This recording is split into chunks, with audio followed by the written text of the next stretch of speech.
কুয়াশা ভেজা শীতলে রাতে উষ্ণতা দিতে আমাকে ডাকে। যাব যাব করে নিজেকে বারণ, অজানাই এ ভয়ের কারণ।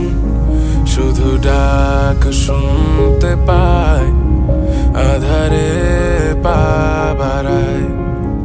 কেন লুকিয়ে থাকো তুমি, দেখা দিলে কে আসে যায়। তবু সব আড়াল করে নিজেকে কিছু একটা বুঝিয়ে, হয়তো বা বোকা বলবে লোকে, তবুও নিজেকে একটু সাজিয়ে দিয়েছি উড়াল তোমার জগতে। গল্পটা যদি ভালোই না যায়